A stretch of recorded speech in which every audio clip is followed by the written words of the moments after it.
Hello guys and gals, and welcome to another Runeword video.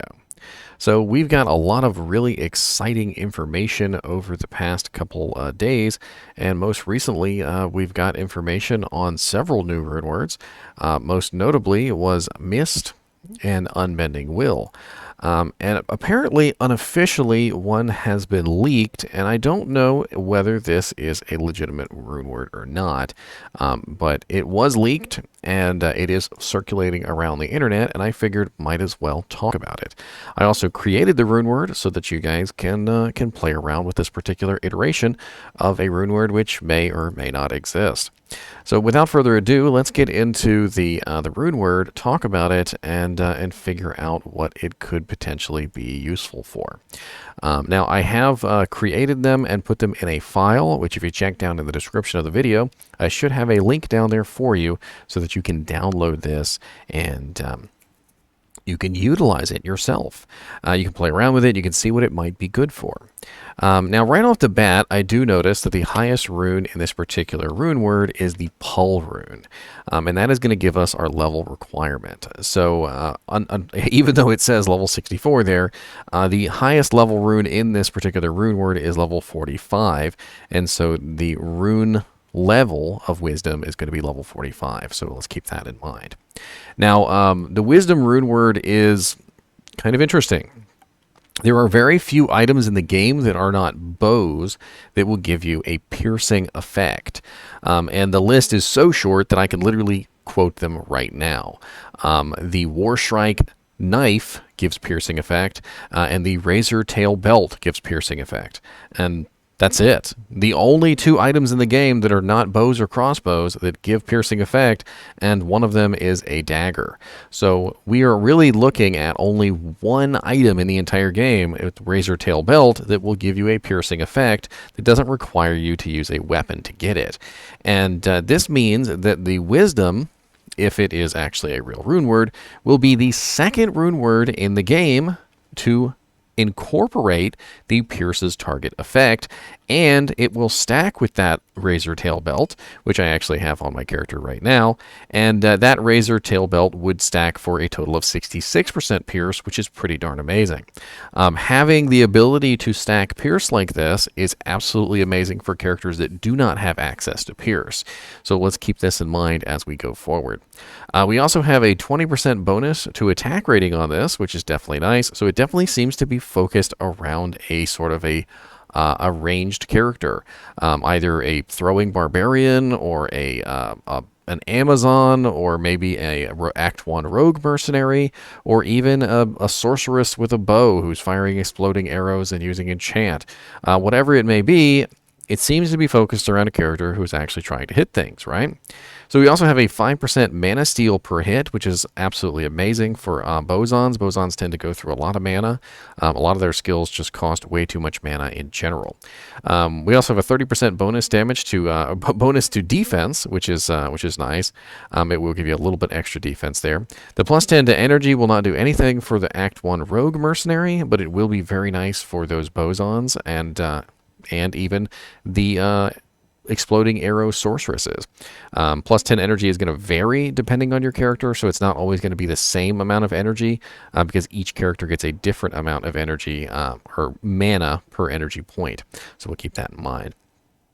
We also have 15% slower stamina drain, which most people don't really care about at all, and then cannot be frozen, which is a really big thing here. So not only does this have piercing attack of 33% and mana steal on it, but it also gives you a cannot be frozen effect, which is great.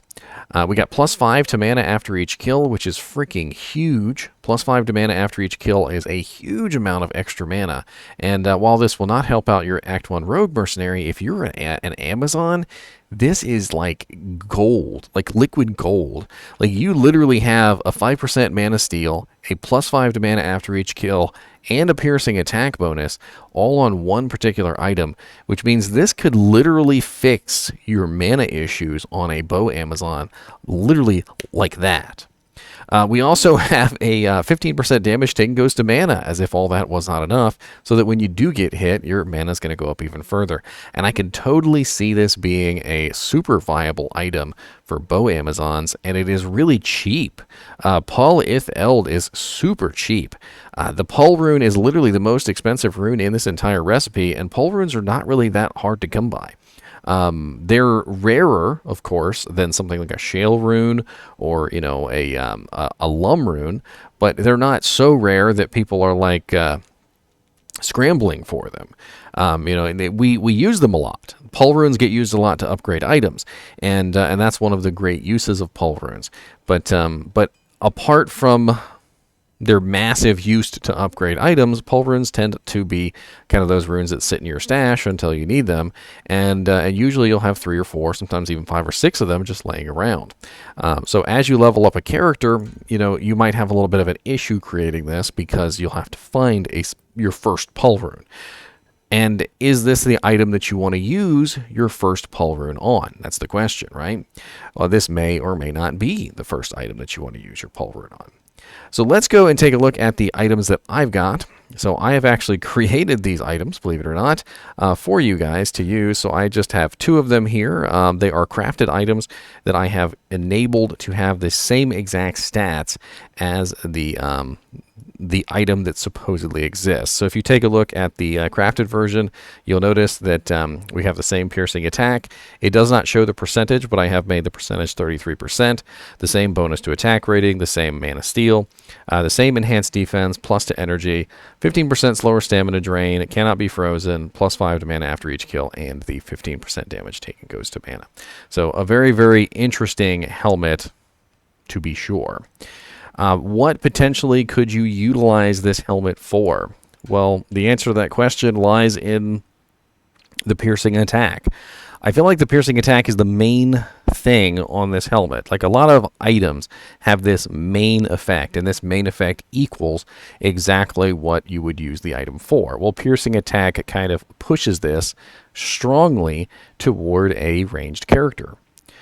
So any characters that are utilizing a bow or throwing items would have a very, very good time using this. And it doesn't necessarily have to be a bow or a dagger. It could be a javelin. So a Lightning Fury Amazon would get a lot of good use out of this early on. At level 45, the plus 5 to mana after each kill, the 5% mana steal, and the 15% damage taken goes to mana, along with the extra piercing and the attack rating bonus, are going to equal a large amount of extra mana for a Javazon. And Javazons tend to have an extremely hard time with mana in general. I've played several Javazons, some of them poorly geared, some of them very well geared, and I usually always still have mana issues. And the plus 5 to mana after each kill is a huge boon here, because if you're running around and you're doing, for instance, cow level, and you're killing like 100 cows at one time, 100 times 5 is 500 mana back to your bar. That is absolutely ridiculous. So every single time you kill a monster, you're getting 5 mana back, and it's just going to be a huge boon to you. The cannot be frozen also means you don't necessarily have to have a Ravenfrost right away, which you might not be able to find. You could find a Pull rune before you find a Ravenfrost. You could find a Ravenfrost before you find a Pull rune. And whichever one you find first, you could make this particular helmet. The other really cool thing about this is, let's take away the pierces target. Okay, so the 33% pierces target, let's pretend that doesn't exist. It's still a really good helmet for any character that is a melee or ranged character that has mana issues. So if you are a character that has a lot of mana issues, this could be your go-to easy helmet to fix those mana problems. Say, for instance, even you're a sorceress.